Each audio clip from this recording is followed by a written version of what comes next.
میرے خیال میں یہ تاثر اگر ہے تو یہ بالکل غلط، یکسر غلط اور بے بنیاد تاثر ہے۔ ہم بالکل جارحیت پر یقین نہیں رکھتے، ہمیں اس بات پہ فخر ہے اور ہم مشکور ہیں لوگوں کے، خیبر پختونخوا کے عوام کے، کہ انہوں نے پاکستان تحریک انصاف پر تیسری بار اعتماد کا اظہار کیا۔ یہ پاکستان کی اور خیبر پختونخوا کی تاریخ، سیاسی تاریخ میں شاید پہلی بار ہوا ہے کہ کسی پارٹی پر مسلسل 3 مرتبہ اعتماد کا اظہار کرتے ہوئے ان کو حکومت سونپی جائے، ورنہ ایک ہی ٹرم لوگ گزارتے تھے اور اس کے بعد آؤٹ ہو جاتے تھے۔ تو وہ اعتماد ہمیں اس عوام نے دیا ہے، اس لیے ہمارے اوپر یہ ذمہ داری ہے، اوبلیگیشن ہے، رسپانسبلٹی ہے کہ ہم عوام کے تحفظ، حقوق کے تحفظ، عوام کی سالمیت، ان کی معاشی، اقتصادی، سماجی جو ان کے حقوق ہیں ان کا تحفظ کریں، ان کی حفاظت کریں، اور جو ہمارے صوبہ ہے ان کے عوام کی حالت بہتر بنانے اور معیار زندگی بڑھانے کے لیے اقدامات کریں۔ اس میں ایگریشن کا کوئی جواز نہیں ہے اور نہ ہی کوئی گنجائش ہے۔ رہے گی سیاسی ایگریشن، تو سیاسی ایگریشن میں یقیناً بعض لوگ ہمارے وزیر اعلیٰ صاحب کی بات تقاریر کو مثال کے طور پہ پیش کرتے ہیں، بعض اوقات ہمارے دیگر وزراء کی یا پارٹی کی عمومی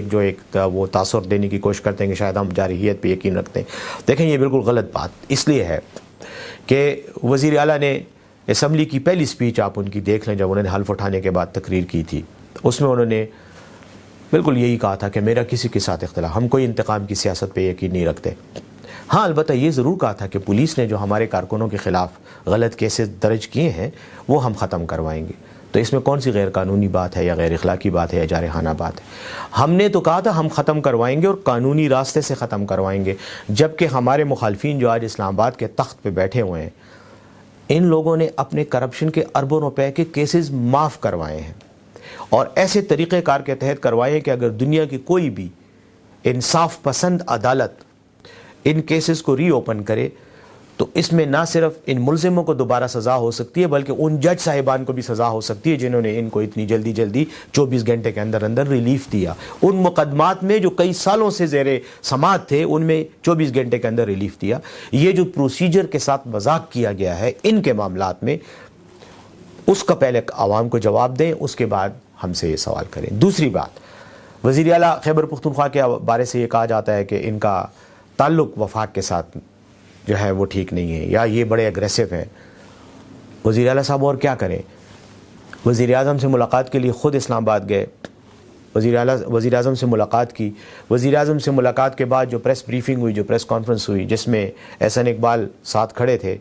وہ پریس کلپنگز موجود ہوں گی، ریکارڈ پہ ہیں۔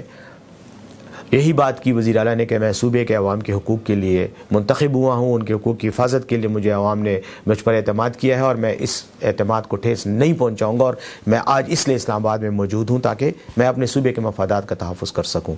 احسن اقبال جو مسلم لیگ نون کے لیڈر ہیں، انہوں نے بھی اس بات کی تائید کی اور یہ بھی یقین دلایا کہ ہم صوبے کے معاملات میں تعاون کریں گے۔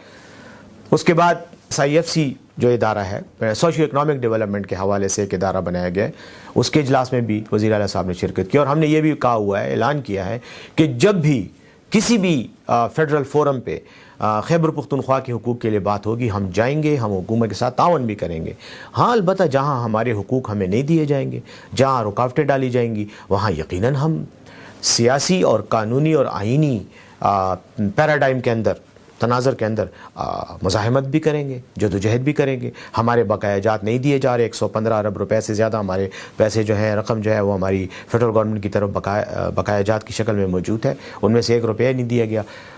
فاٹا جو پرانا علاقہ، قبائلی علاقہ جات جو ضم ہوئے 18ویں ترمیم کے بعد، یہ ہمارے ساتھ کمٹ کیا گیا تھا کہ جب یہ علاقے ضم ہوں گے تو یہ صوبے کے معاملات میں آئیں گے، اور پھر جب یہ ترمیم ہوئی، فاٹا جب 2018 میں ضم ہوا تو اس میں ہمارے ساتھ وعدہ کیا گیا تھا کہ جو فیڈرل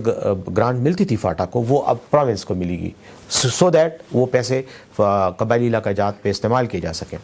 اس میں بھی وعدہ خلافی کی جا رہی ہے۔ تو ہمارے ساتھ تو ہر موقع پہ وعدہ خلافی کی جا رہی ہے، لیکن جب ہم پھر اپنے حق کے لیے آواز اٹھاتے ہیں تو پھر الزام ہم پہ آتا ہے کہ ہم جارحیت کر رہے ہیں۔ ہم کوئی جارحیت نہیں کر رہے، ہم بالکل پرامن رہیں گے اور ہمارا کبھی بھی ہم نے جارحیت نہیں کی۔ ہم پر اگر 9 مئی کی کبھی الزام ہے تو وہ بھی غلط کیسز ہیں۔ اس کی تو ہم نے بار بار مطالبہ کیا ہے کہ سپریم کورٹ کے تحت کمیشن بنایا جائے اور اس میں یہ سارے معاملات رکھے جائیں. ہاں اس کے بعد اگر ثابت ہوتا ہے کہ ہم نے غلط کیا ہے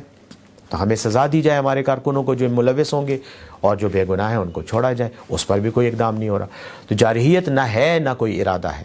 البتہ یقیناً صوبے کے حقوق کے لیے ہم آئین اور قانون کے پیراڈائم کے اندر رہتے ہوئے ہم ہر حد تک جائیں گے.